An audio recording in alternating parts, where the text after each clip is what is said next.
வணக்கம் மக்களே, welcome back to நீட்ரு இன்று நாளை. இன்னைக்கு நம்ம ஒரு Rajasthani special side dish recipe தான் பார்க்க போறோம். வீட்டில் காய்கறிகள் எதுவும் இல்லைன்னா கவலைப்படாதீங்க, டக்குன்னு இந்த கிரேவியை பண்ணிடலாம்.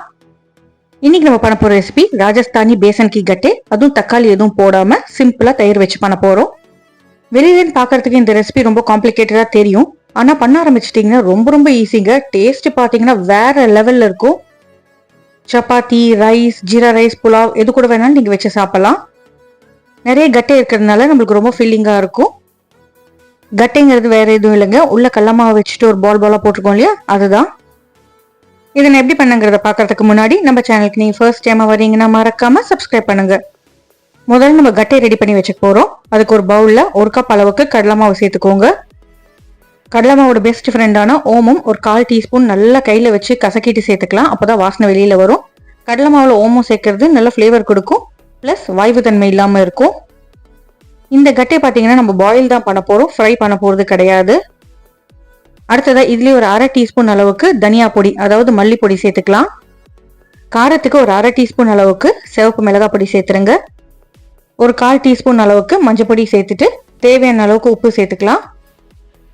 வாசனைக்கு பாத்தீங்கன்னா ஒரு 1/4 டீஸ்பூன் கசூரி மேத்தி கையில கசக்கிட்டு இல்லைன்னா கிரஷ் பண்ணிட்டு நீங்க சேர்த்துக்கோங்க. கசூரி மேத்தி பாத்தீங்கன்னா டிஷ்ஷோட ஃபிளேவரை நெக்ஸ்ட் லெவலுக்கு கொண்டு போகும். இப்போ இது எல்லாத்தையுமே நம்ம ட்ரையா ஸ்பூனை வச்சு மிக்ஸ் பண்ணிக்கலாம், அப்போதான் இந்த பொடிகள் எல்லா பக்கமும் ஈவனா பரவும். அப்படியே தண்ணி குத்தி மாவு பிசையறதுக்கு பதிலா நீங்க கட்டி சாஃப்டா இருக்கணும்னா ஒரு 2 டேபிள் ஸ்பூன் அளவுக்கு தயிர், ஒரு 2 டேபிள் ஸ்பூன் அளவுக்கு எண்ணெய் சேர்த்துட்டு மாவு முதல்ல கிரம்பிள் பண்ணிக்கோங்க. தயிர் கொஞ்சம் புளிப்பா இருந்தா பெட்டரா இருக்கும். அப்படியே தண்ணி குத்தி பிசையாம இந்த ஈரத்திலேயே முதல்ல நம்ம கிரம்பிள் பண்ணி விட்டுட்டு பிசைஞ்சுக்கலாம். அதுக்கப்புறமா தேவையான அளவுக்கு கொஞ்சமா தண்ணி அப்படியே தெளிச்சு நம்ம பிசைஞ்சுக்க போறோம். தயிர் எண்ணெய் ரெண்டுமே நல்ல ஒரு மாய்ஸ்சர் கொடுக்கும். ஸ்பூனால அப்படியே ட்ரையா மிக்ஸ் பண்ணி விட்டதுக்கு அப்புறமா நம்ம கை போட்டு நல்லா பிசைஞ்சுக்கலாம். பிசையதான் உங்களுக்கு ஸ்டிக்கினஸ் குறைஞ்சு மாவு சாஃப்டா மாறும். தயிர் எண்ணெய் பாத்தீங்கன்னா நல்ல ஒரு வெட்னஸ் கொடுக்கும். அதுக்கப்புறம் பாத்தீங்கன்னா உங்களுக்கு ஒரு 2-3 டேபிள் ஸ்பூன் தண்ணி தான் தேவைப்படும். நிறைய தண்ணி சேர்த்துட்டீங்கன்னா இந்த மாவு ரொம்ப லூஸ் ஆயிடும், அதுக்கப்புறமா நம்மளுக்கு கட்டைக்கு ரோல் பண்ண முடியாது. கடலை மாவோட டோ பாத்தீங்கன்னா உங்களுக்கு ஒரு சப்பாத்தி மாவு பதத்துக்கு வரணும். ஒரு தடவை நீங்க இந்த ரெசிபியை வீட்டில் ட்ரை பண்ணி பாருங்க, அப்புறம் இதுக்கு நீங்க ஒரு பெரிய ஃபேன் ஆயிடுவீங்க, ஏன்னா அவ்வளோ டேஸ்டியா இருக்கும். சேர்த்துருக்கிற தயிர் அதுக்கப்புறம் எண்ணெயிலேயே நல்லா வெட்டாயிடுத்து. இப்போ கொஞ்சமா தண்ணி தெளிச்சிட்டு நான் மாவை பிசைஞ்சிக்க போறேன். மாவு நல்லா ஒன்று சேர்ந்து பந்து மாதிரி வரணும். அதுக்கப்புறமா ஒரு 10 நிமிஷத்துக்கு நம்ம மூடி வச்சு ரெஸ்ட் கொடுத்துடலாம். ரெஸ்ட் கொடுத்ததுக்கு அப்புறமா ஒரு 5 நிமிஷம் நீங்க கை விடாம பிசைஞ்சீங்கன்னா உங்களுக்கு மாவு சாஃப்ட் ஆயிடும், நான் ஸ்டிக்கியாவும் இருக்கும். 10 நிமிஷத்துக்கு அப்புறமும் உங்களுக்கு மாவு ரொம்ப திக்கா இருக்குன்னு ஃபீல் பண்ணீங்கன்னா கொஞ்சமா தண்ணி தெளிச்சுக்கோங்க. இல்ல ஜாஸ்தி தண்ணி சேர்த்துட்டீங்கன்னா இன்னும் கொஞ்சம் கடலை மாவு சேர்த்துருங்க, அவ்வளவுதான். இப்போ நம்ம மாவை நல்லா பிசைஞ்சிக்கலாம். சாப்பிங் போர்டு இல்லைன்னா சப்பாத்தி தேய்க்கிற கல்லில் போட்டு நல்லா ஃப்ரண்ட் அண்ட் பேக் நீட் பண்ணுங்க, அப்பதான் மாவு ஸ்மூத்தா மாறும். இந்த ஸ்டெப் சாஃப்டான கட்டை கிடைக்கிறதுக்கு ஒரு இம்பார்ட்டன்டான ஸ்டெப். இந்த மாதிரி நல்லா பிசைஞ்சிட்டு நீங்க ரோல் பண்ணீங்கன்னா விரிசல் எதுவும் இல்லாம கட்டை அழகா வரும். நல்லா அப்படியே பாம்பு மாதிரி ரோல் பண்ணி விட்டுருங்க. மறுபடியும் ஒன்று சேர்த்துட்டு நம்ம ரோல் பண்ணிக்கலாம். இந்த மாதிரி ஒரு 5-10 நிமிஷத்துக்கு நம்ம நீட் பண்ணா போறோம். அதுக்கப்புறமா குட்டி குட்டி பால்ஸா பண்ணி எடுத்து வச்சுக்கலாம். ஒரு பாலா எடுத்துட்டு நம்ம சிலிண்டர் மாதிரி ரோல் பண்ணிக்கலாம். நீங்க எவ்வளவு பெரிய கட்டையை வேணாலும் நீங்க குக் பண்ணி எடுத்துக்கலாம், பட் நான் இன்னைக்கு விரல் சைஸ்ல வச்சு குக் பண்ண போறேன், அப்பதான் குக்கிங் டைம் கம்மியா இருக்கும். நல்லா பாம்பு மாதிரி ரோல் பண்ணிட்டு சிங்கிள் ஃபிங்கர் சைஸுக்கு கட் பண்ணிடுங்க. இந்த மாதிரி எல்லா மாவுமே நம்ம ரோல் பண்ணி வச்சுட்டு விரிசல் எதுவும் இல்லாம அழகா கட் பண்ணி ரெடி பண்ணி எடுத்து வச்சுக்க போறோம். இப்போ நம்ம ரோல் பண்ணி வச்சிருக்கோம் இல்லையா, இந்த கட்டையை தான் நம்ம வெந்நீர்ல குக் பண்ணி எடுத்து சாப் பண்ணி கிரேவியில சேர்க்க போறோம்.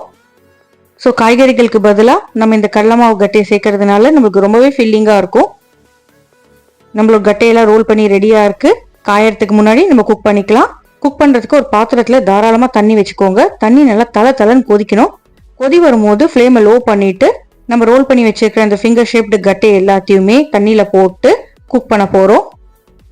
கட்டை எல்லாத்தையும் உள்ள இறக்குனதுக்கு அப்புறமா ஃப்ளேமை மறுபடியும் ஹைல மாத்திட்டு கொதிக்க விடுங்க.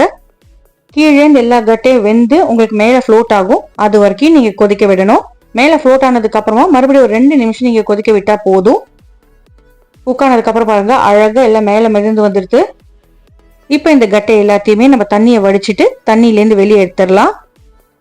நம்ம எண்ணெய் சேர்த்துருக்கிறதுனால ரொம்ப தண்ணி ஒட்டாது. தண்ணியிலேருந்து வெளியே எடுத்ததுக்கு அப்புறமா ஒரு சாப்பிங் போர்டுக்கு மாத்திட்டு நீங்க குட்டி குட்டியா கட் பண்ணி ரெடியா எடுத்து வச்சுக்கோங்க. உங்களுக்கு எந்த சைஸ்ல வேணுமோ அந்த சைஸுக்கு நீங்க கட் பண்ணிக்கலாம். யூஸ்வலா இது 1 இன்ச்ல குட்டி குட்டி சர்க்கிள்ஸா தான் கட் பண்ணி வச்சிருப்பாங்க. இந்த மாதிரி எல்லா கட்டையும் கட் பண்ணதுக்கு அப்புறமா நம்ம கிரேவிக்கு ரெடி பண்ணிக்கலாம். இந்த கட்டையை வச்சுட்டு நம்ம இன்னும் நிறைய ரெசிபிஸ் கூட பண்ணலாம். உதாரணத்துக்கு நீங்க பிரியாணி எல்லாம் போட்டா கூட ரொம்ப நல்லா தான் இருக்கும்.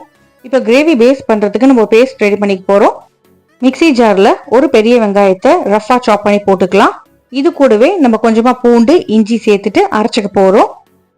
11-12 பல்லு பூண்டு சேர்த்துக்கலாம். இது கூடவே சின்ன துண்டு இஞ்சி சேர்த்துட்டு தேவைப்பட்டா தண்ணி சேர்த்துக்கோங்க. இல்லைன்னா வெங்காயத்துல இருக்கிற தண்ணியிலேயே நீங்க இதை அரைச்சி எடுத்துக்கலாம். நல்லா ஸ்மூத்தா அரைச்சி எடுத்துக்கோங்க. அடுத்ததா கிரேவி பேஸுக்காக நம்ம ஒரு தயிர் மிக்சர் ரெடி பண்ண போறோம். 1 கப் தயிரை ஒரு பவுல்ல சேர்த்துக்கோங்க. தயிர் புளிச்சிருந்தா ரொம்ப நல்லா இருக்கும். தயிர் நல்லா ஸ்மூத் அண்ட் கிரீமியா ஆற வரைக்கும் விஸ்க் பண்ணிக்கோங்க. இல்லைன்னா உங்களுக்கு திரி திரியா தயிர் நிற்கும். தயிர் நல்லா விஸ்க் பண்ணதுக்கு அப்புறமா நம்ம பொடிகள் சேர்த்துக்கலாம். முதல்ல 1.5 டேபிள் ஸ்பூன் அளவுக்கு மல்லிப்பொடி சேர்த்துருங்க. அந்த பிரைட் ரெட் கலர் மேல மிதந்து வரணும் இல்லையா, அந்த எண்ணெயில அந்த கலர் வரதுக்காக 2 டீஸ்பூன் அளவுக்கு காஷ்மீரி சிவப்பு மிளகாய் பொடி சேர்த்துக்கலாம். கார மிளகாய் பொடி பாத்தீங்கன்னா ஒரு 1/2 ஸ்பூன் தான் சேர்த்திருக்கேன். தேவையான அளவுக்கு உப்பு சேர்த்துட்டு ஒரு 1/4 டீஸ்பூன் மஞ்சள் பொடி சேர்த்துட்டு நல்லா பீட் பண்ணிக்கோங்க. நம்ம சேர்த்துருக்கிற பொடியெல்லாம் தயிர்ல நல்லா மிக்ஸ் ஆனோம். கட்டி உருண்டைகள் எதுவுமே இருக்கக்கூடாது. அழகான ஒரு ஆரஞ்சு கலர் மிக்சர் உங்களுக்கு கிடைக்கும். நம்ம தக்காளி எல்லாம் எதுவும் சேர்க்காதனால குவான்டிட்டி பாத்தீங்கன்னா ரொம்ப ஜாஸ்தியா வராது, ஒரு அளவுக்கு தான் வரும். ஆனா நீங்க கொஞ்சம் தொட்டுன்னு சாப்பிட்டாலே உங்களுக்கு நல்லா உரைச்சி வரும். ஏன்னா கிரேவி அவ்வளோ ரிச்சா இருக்கும். இப்போ இந்த தயிர் மிக்சர் ஓரமா வச்சிடுங்க. கடாயில 3 டேபிள் ஸ்பூன் அளவுக்கு எண்ணெய் சேர்த்துக்கலாம். கடுகு எண்ணெய் சேர்த்தீங்கன்னா வாசனையாகவும் டேஸ்டாகவும் இருக்கும். இதுலயே 1 டீஸ்பூன் அளவுக்கு ஜீரகம், ஒரு பிரிஞ்சி இலை சேர்த்துக்கலாம். ஜீரகம் நல்லா பொரிஞ்சதுக்கு அப்புறமா 1/2 டீஸ்பூன் பெருங்காயம் சேர்த்துருங்க. அடுத்ததான் நம்ம முதல்ல அரைச்சி வச்சோம் இல்லையா வெங்காயம் இஞ்சி பூண்டு விழுது, அதை சேர்த்துக்கலாம். வெங்காயம் இஞ்சி பூண்டு விழுது சேர்த்ததுக்கு அப்புறமா நல்லா கலந்து விட்டுருங்க. அடிப்பிடிக்க கூடாது. பச்சை வாசனை எல்லாம் போய் எண்ணெய் பிரிஞ்சு வர வரைக்கும் நம்ம வதக்கிக்கணும். மறக்காம மிக்ஸி ஜாருமே அலம்பிட்டு அந்த தண்ணியுமே சேர்த்துருங்க. கொதிச்சு திக்காயி உங்களுக்கு எண்ணெய் பிரிஞ்சு வரும் இல்லையா, அது வரைக்கும் கொஞ்சம் பொறுமையா வெயிட் பண்ணுங்க. எண்ணெய் பிரிஞ்சு வந்ததுக்கு அப்புறமா நீங்க அடுப்பை லோ பண்ணிட்டு ரெடி பண்ணி வச்சிருக்க தயிர் மிக்சரை இதுல சேர்க்கணும். தயிர் மிக்சர் சேர்க்கும் போது கட்டாயம் கலந்துட்டே இருக்கணும், இல்லைன்னா தயிர் திரிஞ்சு போயிடும். ஸோ தயிர் தெரியாம இருக்க கலந்து விட்டுட்டே இருங்க. ஃப்ளேமை லோல வச்சுக்கோங்க. கலந்ததுக்கு அப்புறமா நீங்க ஃப்ளேமை மீடியம் டு ஹை மாத்திக்கலாம். ஒரு ஸ்டேஜ்க்கு மேல பாத்தீங்கன்னா உங்களுக்கு எண்ணெய் மிதந்து மேல வரும். அந்த எண்ணெயில அழகா மிளகாப்பொடி ஃப்ளோட் ஆகும். இந்த மிக்சர் பாத்தீங்கன்னா நல்லா கொதிக்கணும். அப்படியே கொதிக்க விட்டா நமக்கு அடிப்பிடிச்சிடும். அதனால ஒரு 1.5 கப் அளவுக்கு நம்ம அந்த கட்டை வேக வச்சோம் இல்லையா அந்த தண்ணியை சேர்த்துக்கலாம். கட்டை வேக வச்ச தண்ணியில நிறைய ஃபிளேவர்ஸ் இருக்குங்க. ஸோ அதை கீழே கொட்டாம இந்த மாதிரி நீங்க கிரேவிக்கு யூஸ் பண்ணிக்கோங்க. 5 நிமிஷம் இந்த மிக்சர் நல்லா கொதிக்கட்டும். கொதிச்சதுக்கு அப்புறமா நம்ம கட்டை சாப் பண்ணி ரெடியா எடுத்து வச்சிருக்கோம் இல்லையா, அதை அப்படியே இந்த கிரேவியில இறக்கி விடுங்க. இறக்கி விட்டதுக்கு அப்புறமா கலந்து விட்டுட்டு ஒரு 1/2 டீஸ்பூன் கரம் மசாலாவை மேல தூவி விட்டுட்டு மூடி போட்டு லோ டு மீடியம் ஃப்ளேம்ல அப்படியே கொதிக்க விட்டுருங்க. கொதிச்சு நல்லா திக்காயி உங்களுக்கு சூப்பரான ஒரு கிரேவி வரும். ஆரஞ்சு எல்லோ ரெட் மிக்ஸ்ல ஒரு கலர் உங்களுக்கு கிடைக்கும். கொதிக்க கொதிக்க உங்களுக்கு திக்காயிட்டே போகும். நீங்க அடுப்பு ஆஃப் பண்ணதுக்கு அப்புறமா ஆற கட்டை என்ன பண்ணணும்னா இருக்கிற லிக்விட்ல உரிய ஆரம்பிச்சுட்டு நல்லா திக் கிரேவி ஆக்கிடும். ஸோ உப்பு போடும் போது பார்த்து போடுங்க. நம்ம அணைக்கும் போது ஒரு உப்பு இருக்கும், ஆறுனதுக்கு அப்புறமா இருக்கிறதுனால உப்பு உங்களுக்கு ஜாஸ்தியா தெரியும். கடைசியா ஃப்ரெஷ்ஷா சாப் பண்ண கொத்தமல்லி இலைகளை மேல தூவி விட்டுட்டு நல்லா சூடா சர்வ் பண்ணுங்க. சூடா சர்வ் பண்ணும்போது கட்டை நல்லா சாஃப்டா இருக்கும். சப்பாத்தி புலாவ் ஜீரா ரைஸ் கூட எல்லாம் சாப்பிட்டு என்ஜாய் பண்ணுங்க. ட்ரை பண்ணி பார்த்துட்டு எப்படி இருக்குங்கிறத மறக்காம எனக்கு கமெண்ட்ஸ்ல சொல்லுங்க. நம்ம சேனலுக்கு நீங்க ஃபர்ஸ்ட் டைமா வரீங்கன்னா லைக் பண்ணுங்க, ஷேர் பண்ணுங்க, மறக்காம சப்ஸ்கிரைப் பண்ணுங்க. தேங்க்ஸ் ஃபார் வாட்சிங். Have a great day.